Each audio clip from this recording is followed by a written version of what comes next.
During the early years, Mauban was initially composed of 5 small settlements and has played host to Kagsiay, Daungan Dumagat, Pinagbayanan, Luya-Luya, and Tubog.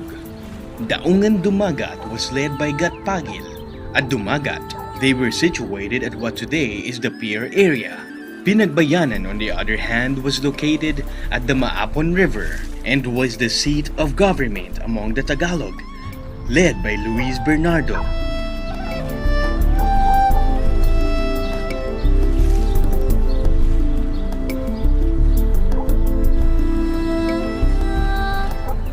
Both communities were always subjected to raids of Moros, but Daungan Dumagat, through their great warrior and leader, had always felt a sense of security, while the Tagalogs was always living in fear. Lack of road kept the two settlers from combining forces until in 1678, after the demise of Luis Bernardo, the settlers started encountering severe ruthless attacks from the Moros, landing at every defenseless point of Pinagbayanan, terrorizing its people, stealing their possessions, and even abducting their women. Some are even brought and sold to as far as Africa.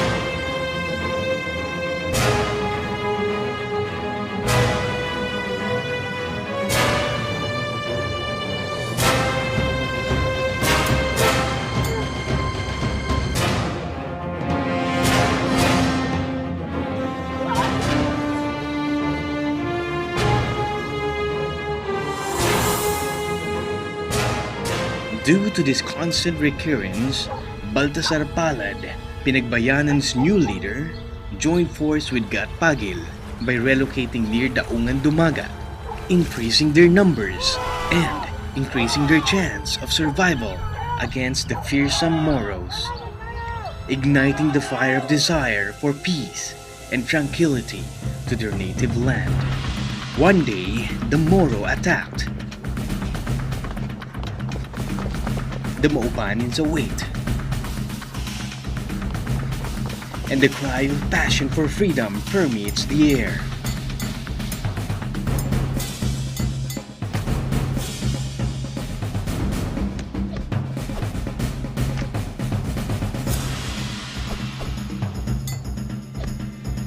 Led by Gatpagil, the early Maubanins fought hard and fought the biggest battle of their lives.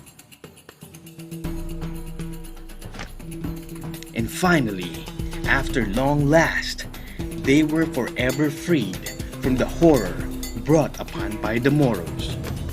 Victory was proclaimed.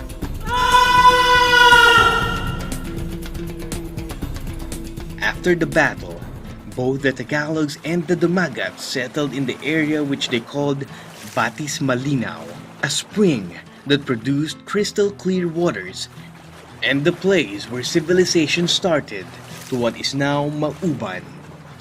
This crystal clear waters is located roughly 200 meters above the what we call now as public bath.